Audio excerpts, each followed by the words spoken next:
أرجوك اسمعيني. ألو ألو منال، منال هل تسمعيني؟ أرجوك يا منال، أريد أن أراك، أريد أن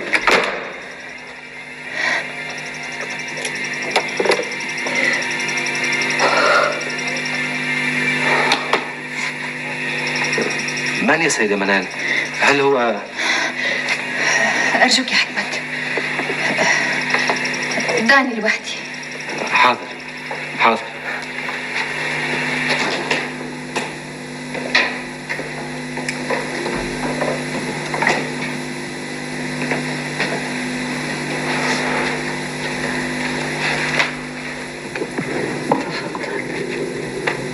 شكرا يا أمينة.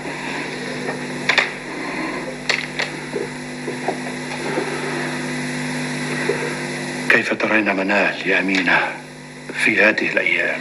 أراها مشرقة الوجه في هذين اليومين، وأعجب لتحولها المفاجئ.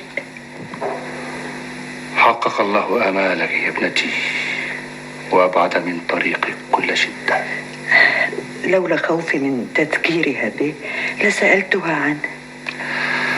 دعيها في سلواها تتخذ معنى للحياة غير الزواج. ما وجد الكتاب العظام مثل التجارب يا أمينة. الكتاب لا يصنع لك الأحفاد يا سيد فؤاد. منال يجب أن تتزوج، يجب أن يكون لك حفيد وحفيدة. لن أكوي بالنار ذاتها مرتين، لا حياتها ولا اختيارها، فلن أتدخل. انظري من الطارق يا أمينة.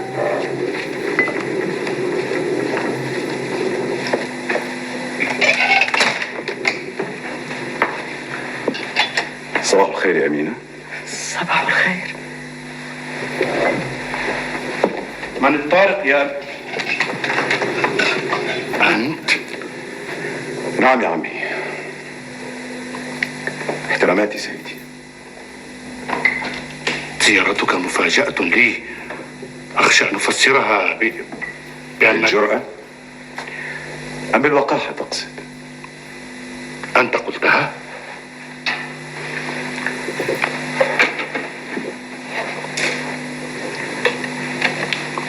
تسمع؟ تفضل.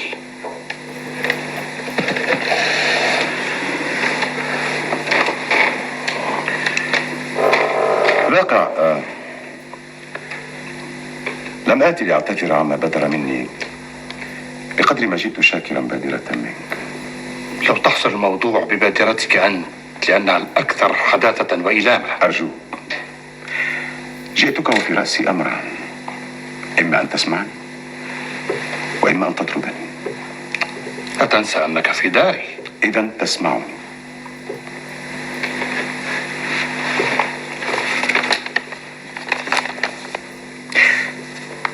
أرجو أن تقبل مني هذه الورقة مع الشكر. ما هذه؟ ورقة الطلاق؟ نعم، طلاقي مما هو حق لك ولابنتك.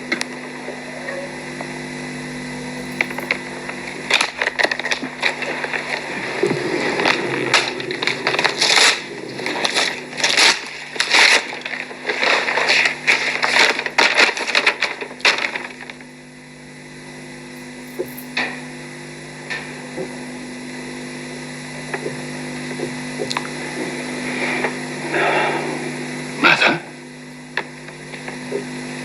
صك بأسهمك بالشركة؟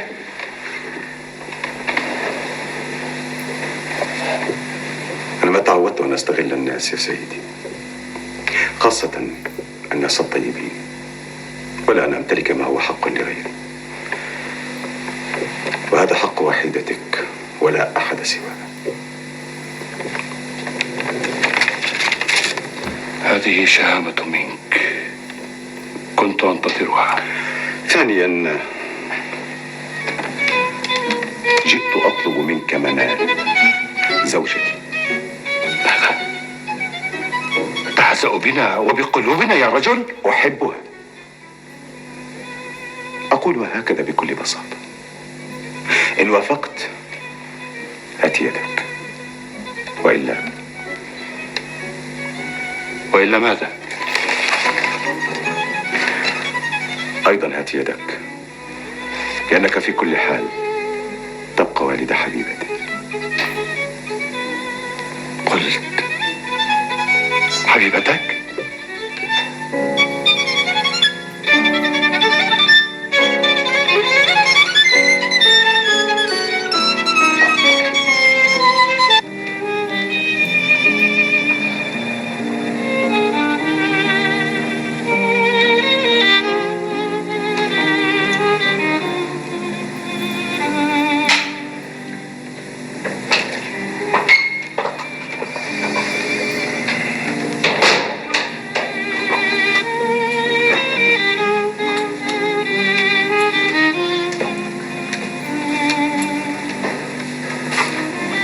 قلت لك تقدم الخطوة الأولى والباقي مطلوب مني. خير إن شاء الله. ماذا وراءك؟ جواد صادق عاد يلقي شباكه عليها. نعم يا حضرة الناشر، وأنت في مكانك لا تحرك ساكنا. تضحكين. ومتى خرجت من شباكه لتسمي ما يقدم عليه اصطيادا؟ حررها الشرع فاستقلت عنه.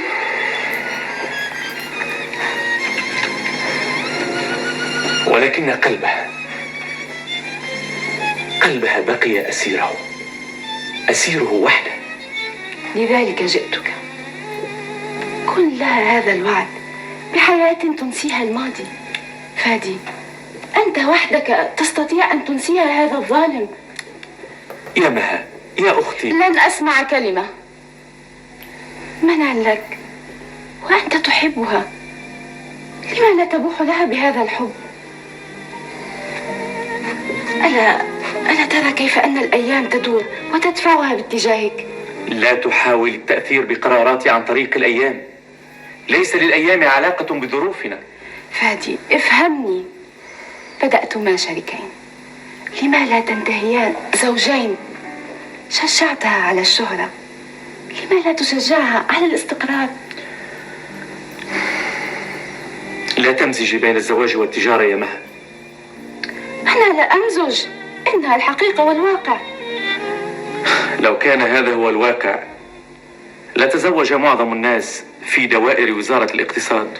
فادي، خذ الأمر ولو لمرة واحدة بجدية. وأنت، هل لك أن تنزعي هذا الكابوس من رأسك الذي اسمه زواجي؟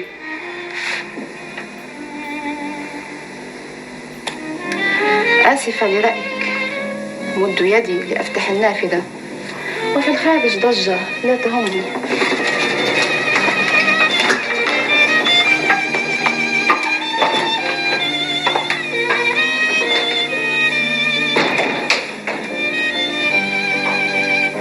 إصرار مها بات يقلقني،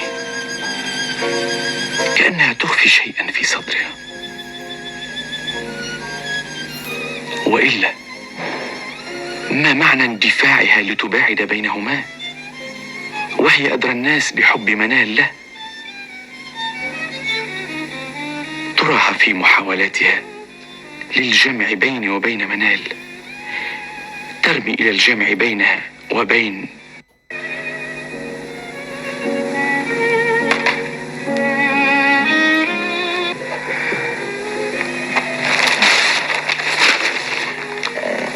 أبي. هناك مفاجأة أتردد في اطلاعكم عليها.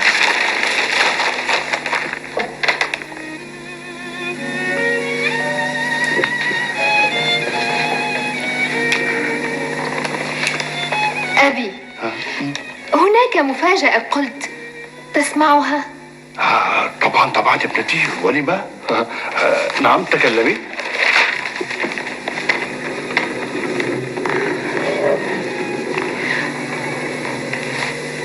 اتصل بي جواد. ماذا؟ قلت اتصل بي جواد. ماذا تقولين؟ جواد صادق ناكر الجميل؟ هذا لا أحب أن أسمع ذكره في داري. هل سمعت؟ يا أبي أنا أخبرك ما حصل. وإن يكن ردك إلى بيت أبيك ويرسل إلي محاميه مطالبا بحقي في إدارة الشركة. الوقح المحتال سوف أقضيه، سأسجنه. لا يا أبي، لا، كل الصفات إلا الاحتيال. فأنا مقتنعة لو أني واجهته بموضوع حصته في الشركة لرد ما ليس من حقه وكان عند حسن ظني. لا، اسمعي يا منال، لا أريد أن تقع عيناه على طرف قدميك بعد اليوم. سوف أمرغ جبهته بالتراب وأعلمه كيف التهاون بكرامة الشريفات. الوقح. لكنه يا أبي تصرف بوحي كرامته محافظا على قوة شخصيته. اسكتي، عندما يستقر رأيي على موقف لا أحب أن يعترضني أحد. هل فهمتي؟ أمينة، تعالي. لو اتصل هذا الذي يدعى جواد صادق، اخفي لي السماعة في وجهه. هل فهمتي؟ ولكن يا أبي هذا لا يجوز. اسكتي، عندما يستقر رأيي على موقف لا أحب أن يعترضني أحد. هل فهمتي؟ محتال خداع.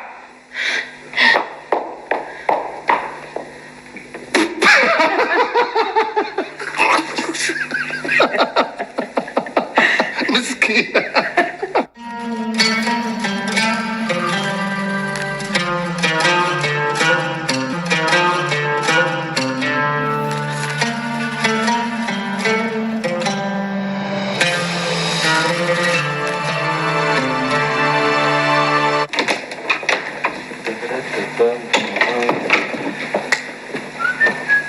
مسناكم مسونا وعالبواب لاقونا.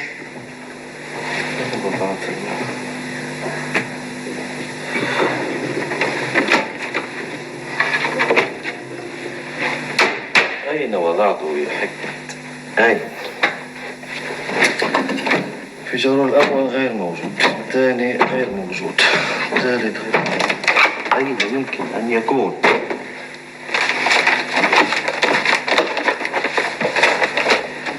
تحتي. ربما تجده في جيبك. تحب أن تنظر؟ غير معقول. انظر، قد تجده. أنا أكيد أني وضعته داخل هذا المكتب. يا رجل انظر. أستاذ جواد. ما بك يا حكمة؟ أهلا. هل يخيفك حضوري إلى هذه الدرجة؟ أنظر ولا أجد. أنا لا أخاف منك سيد جواد، إني أحبك. أردتها مفاجأة لك وللسيدة منال. للسيدة منال. هل هي في الداخل؟ وهل هي السكرتير اللي تأتي في الصباح المبكر؟ وأنت في المكتب في مثل هذا الوقت؟ قل لي يا حكمة. نعم. هل ما زالت حقوقك ضائعة في هذه الشركة؟ بالعكس سيد جواد، بالعكس. حقا أنا سكرتير صغير، لكن راتبي لا يعادله راتب مدير، وصلاحياتي لا يعادلها صلاحيات شركة.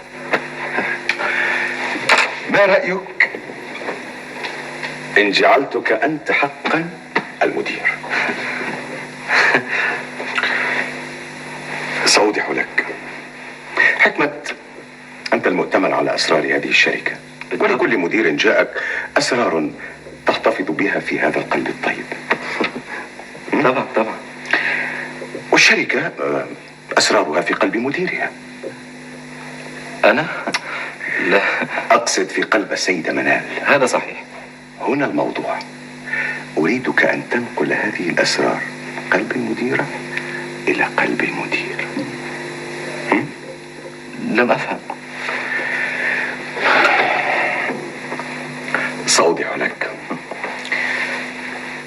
أريدك أن تراقب السيدة منال وأن تنقل لي حرفيا ويوميا كل تنقلاتها واتصالاتها. لما لا؟ وهي طلبت مني نفس الطلب. موافق يا سيد جواد، موافق. ألو، نعم. نعم، من؟ لا، ليست موجودة. حاضر، سأخبرها عندما تعود. مع السلامة. إذا تريد أن تجعلني مديرا؟ وبأية صلاحيات يا سيد جواد؟ بأية صلاحيات؟ نسيت أني أملك نصف الشركة وأنك موظف عندي؟ نعم نسيت، ذاكرة. المهم كالوعاء المثقوب. لم تجبني على سؤالي. اسأل. هل يكفيك لقب مدير؟ اللقب أم الوظيفة؟ الاثنين معا وبراتب مضاعف. 3000؟ أرجوك سيد جواد، لا تقتلني بالفرح أرجوك. ما بك يا رجل؟ لا تصدقني؟ هل أنساك البعد كيف كنت أعاملك؟ أثق بك سيد جواد، ولكن أريد أن أعرف سبب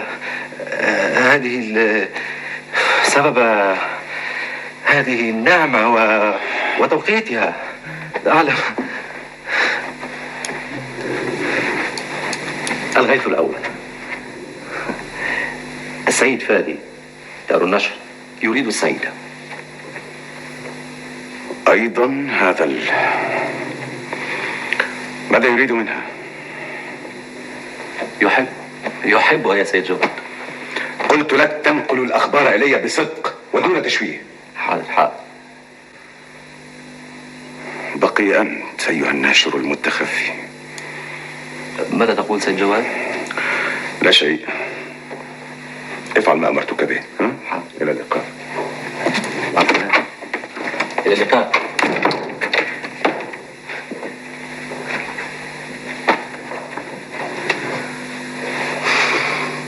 ديال الكسوف، لم أقدم له شيء. الشاي على الأقل.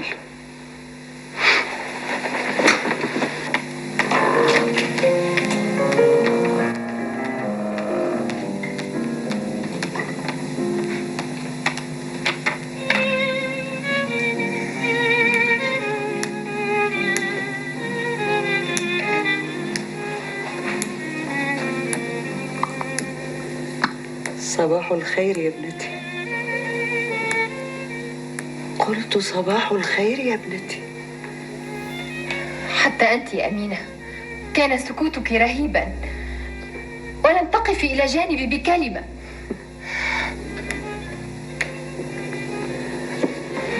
لا تجيبين؟ ما بكم في هذا البيت؟ أمينة، هل أغضبك تصرف مني؟ أنا يا ابنتي، وماذا تريدينني أن أقول بعد أن تكلم أبوك؟ على الأقل قولي له ما سبق أن قلته لي. ماذا قلت لك؟ نسيتي؟ ألم تقولي لي بأنك لمست من جواد بوادر ندم كبير؟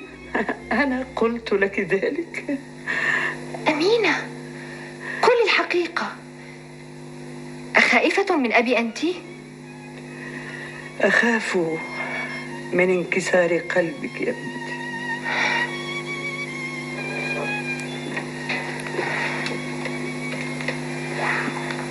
وجواد، قولي الصدق، كيف رأيته وأنت خارجة من المنزل؟ مرحا، مشرق الوجه، وكأنه مقبل على أيام ينتظرها من زمان. ولكنك قلت لي غير ذلك في المرة الماضية. لم أرد في حينه زيادة عذابي. في الحقيقة زدت في عذابي، لأنك بعثت في قلبي أملا كاذبا. يا ابنتي دعيه وشأنه، إنسان لم يرعى حرمة لا للوفاء ولا لحبك الكبير. أرجوك يا أمينة، ما في قلبي لن أسمح لأحد بأن يمد اليد إليه. حتى أنا يا منال. أنت لم أنتظر منك هذا الموقف يا أمينة. تجاهلت كل شيء أمام أبي، لا بل ساعدته.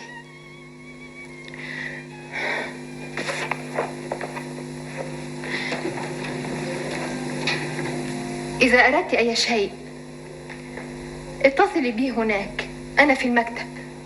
مع السلامة.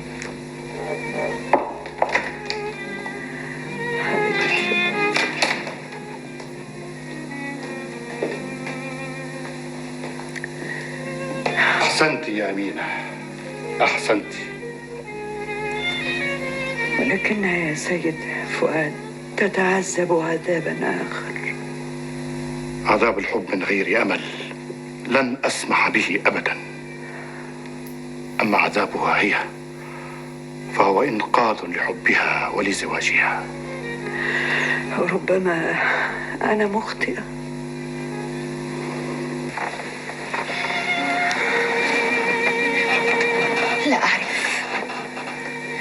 لا أعرف ماذا أفعل يا مها.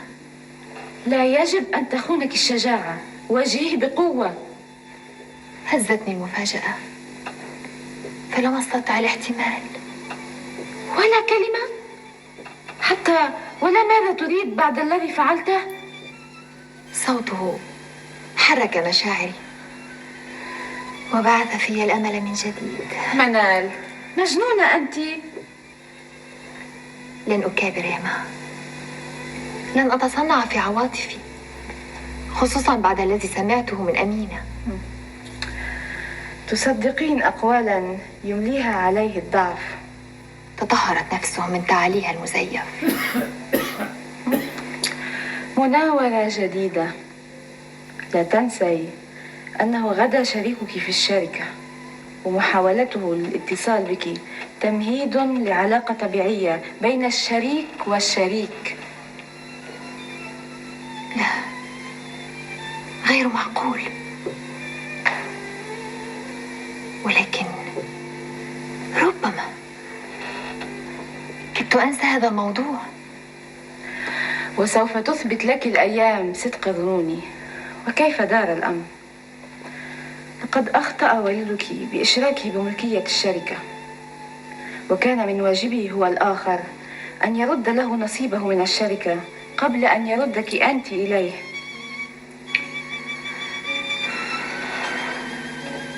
ليس في العطاء الحقيقي منة يا مها. الشهامة تقضي بأن يرد ما ليس من حقه بعد الطلاق إن لم يكن من قبله.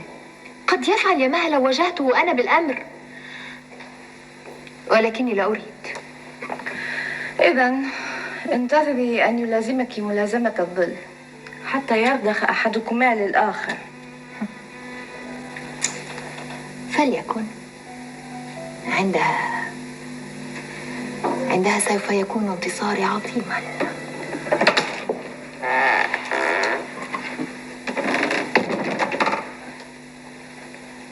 ما بك يا أستاذ حكمت؟ ما أن تغيب حتى تظهر. أما تطيق صديقتين في حديث مودة؟ في الحقيقة يا أنسة مها، عفوا سيدة منال لوقاحة الزائدة، هذا مكتب عمل وليس للطرطرة النسائية الغير مجدية. حكمت، ما بك؟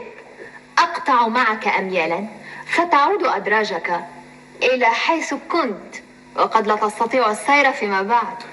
لا تهتمي سيدة منال، فأنا أحرص كل الحرص على أن تكون إدارتي ناجحة، ولا يعجبني السير في الطرق الوعرة. لن أكلمك بعد كلامك الهزيل مثلك. نعم، تكلمي، هيا اصرخي، تكلمي، المهم أن تعطيني رأيك.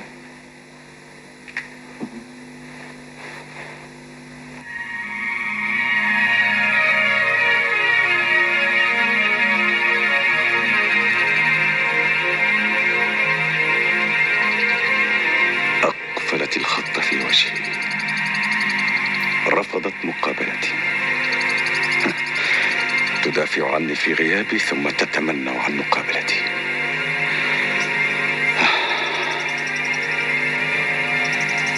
من حقها أن تفعل كل هذا، وليس من حقي أن أغضب أو أيأس.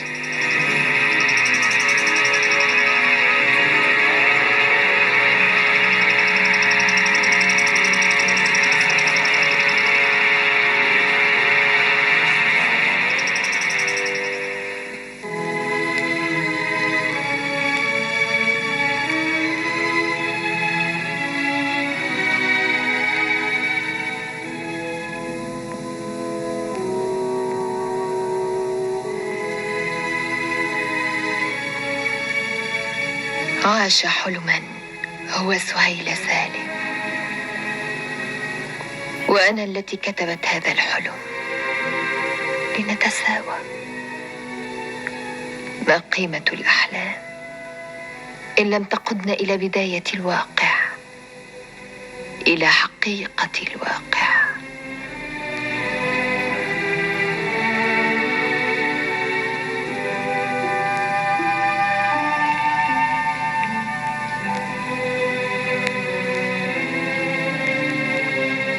مناورة جديدة.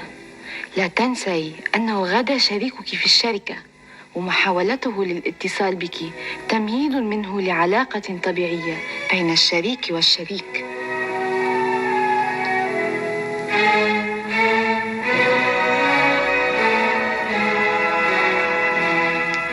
ردك إلى بيت أبيك ويرسل إلي محاميه مطالبا بحقه في إدارة الشركة. الوقح المحتال. لا، لا يمكن، لا يمكن.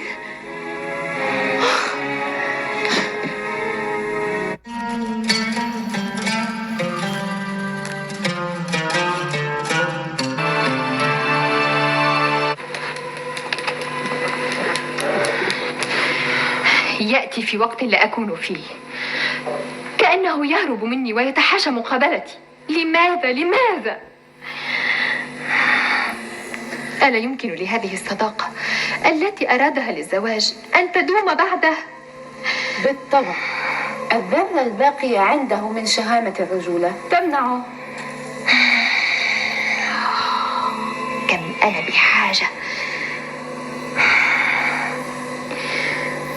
يجب أن أجد طريقة وأحطمه بها لأعلمه كيف يحمل لقب رجل عن جدارة. بعيدة يا منال، احترت معك. تحبينه أم تكرهينه؟ أكره.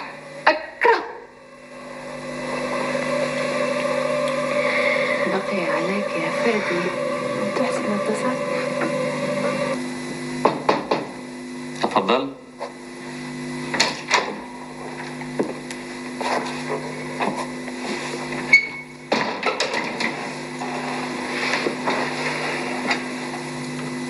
جواد صادق.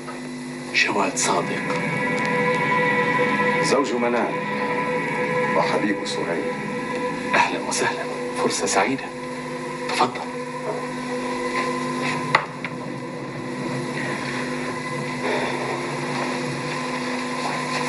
تفضل.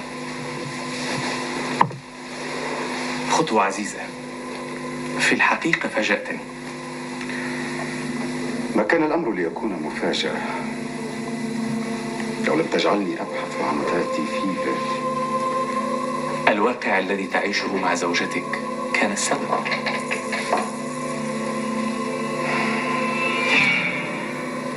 قصة رائعة، وأروع ما فيها إخراجها يا حضرة المخرج البارع. السيدة منال كانت في حالة اختناق، ودوري اقتصر على أني أوقفتها على شرفة لتتنفس الهواء بكلتي رئتيها. لماذا؟ هذا هو السؤال. لا أبدا، القصة واضحة. استلطاف؟ تآلف روحي؟ أم تجارة؟ إنها الأسباب مجتمعة، ويبقى سبب آخر تعرفه أنت، ولكنك تبحث عن إيمان عميق لتصديقه. هل لي أن أعرف ما هو؟ هذا السبب هو أن السيدة زوجتك تحبك، وأنا شخصيا أحب الحب كما في الكتب، فأردت أن ينتقل ما في الكتب إلى الحياة. معقول، لكن أليس هناك سبب آخر؟ بلى، الصداقة صداقة عميقة بين مها أختي والسيدة منال. والصداقة كما تعلم يا سيدي كالعدوى، تنتقل من يد إلى يد. ألا تؤمن معي بذلك؟ صداقة بين رجل وامرأة؟ لا، وأضحكك إذا قلت لك إن زواجنا تم تحت لواء الصداقة وانتهى إلى ما تعلم. شيء منتظر، لأن الحب في اعتقادي هو فعل إرادة أيضا. هل تستطيع أن تنكر دور إرادتك في حبك لسهيلة سالم؟ لا، ولكني كنت أهرب من موقف لموقف آخر، كالمحتمي من الرمضاء بالنار. وأخيرا رفضت الرمضاء والنار في لحظة اعتقدت أنها ترد إلي كرامتي. أستاذ جواد، اسمح لي أن أهنئك على شجاعتك. ليس هناك من شجاعة، إنه اعتراف وإقرار بالخطأ.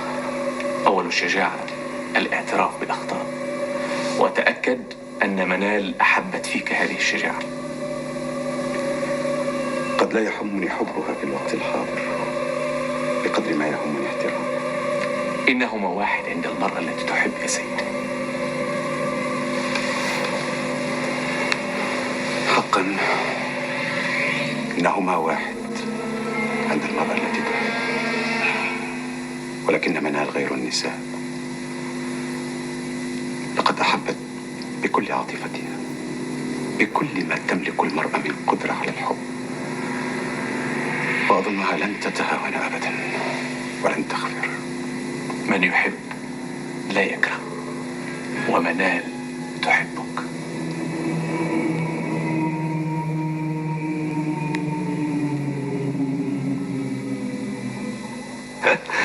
ألم يحدثك أيضا عن مشاريعي في المستقبل؟ يحدثني، وهل لدي وقت أضيعه في الحديث؟ ألم يسألك عني؟ أنا شخصيا لم أتح له الفرصة، ثم ألست مسؤولا عنك وخطيبك في الأيام المقبلة إن شاء الله. بات يكرهني عندما علم أن فادي أخي، وسوف يكرهك أنت أيضا عندما يعلم أنك ستخطبني. لا يهمني. لماذا يكرهني ويكرهك ويكره فادي؟ وكل ما جرى كان سبب تعاليه وحبه لذاته وتسرعه. لا، سوف لن أسكت عنه أبدا. يجب أن يعرف حدوده.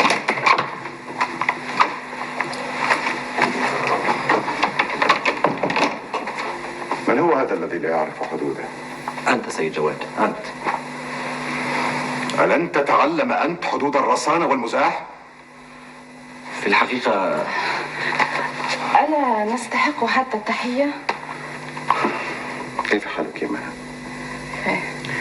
منال في الداخل؟ لا، ولكنها في طريقها إلى المكتب.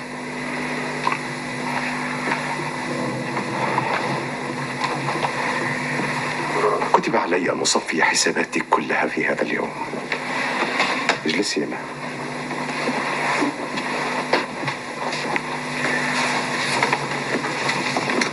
مها، كنت بزيارة أخيك فادي. فادي؟ وماذا قال لك؟ مها، أنا لا يمكنني التعبير عن مدى امتناني لك ولفادي لما فعلتماه من أجلنا منال وأنا. ما قمت به ليس أكثر ما تفعله أخت في سبيل أختها، وكذلك فادي اعتبر منال مها ومها منال. ملازمتك منال في لحظات الشدة خففت من وطأة ما أقدمت عليه في لحظة غضب.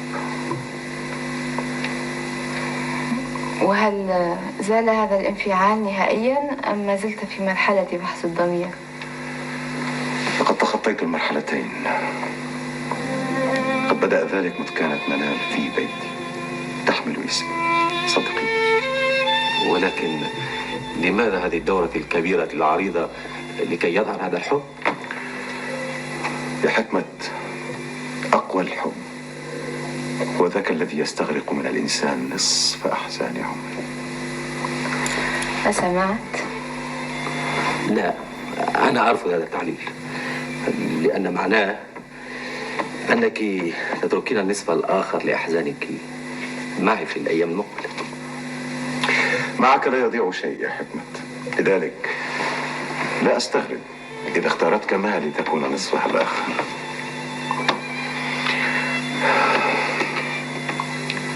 تأخرت منال. هل ستقابلها؟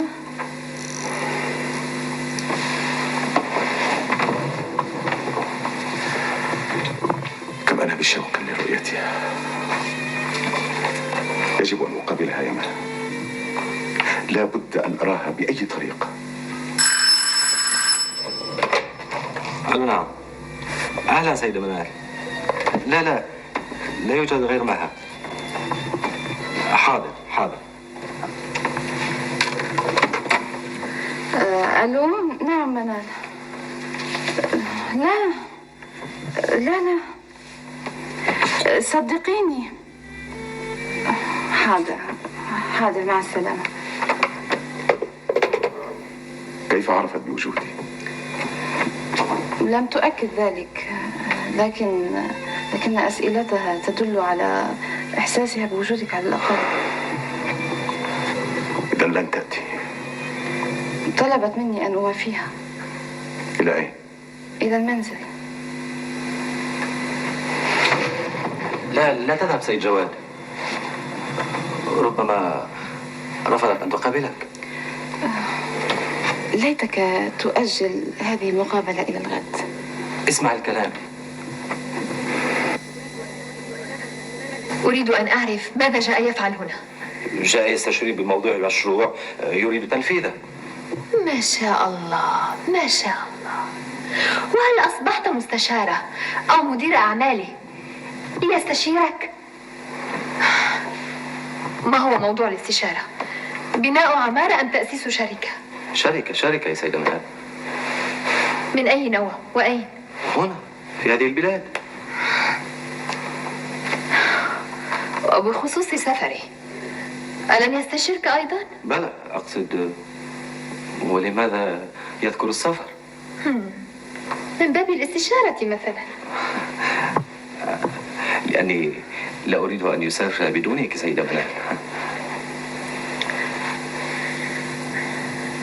لقد انتهى كل شيء بيني وبينه، كل شيء. لا صدقيني سيدة منال، قلبي يحدثني بأنه لم ينتهي شيء بعد، وأكد لك ذلك. أيها الغبي، تتكلم وكأنك تريد أن تضع نفسك مكاني. بثقة تتكلم. سامحك الله يا سيدة منال، سامحك الله. أرجوك دعني وشأني. حاضر.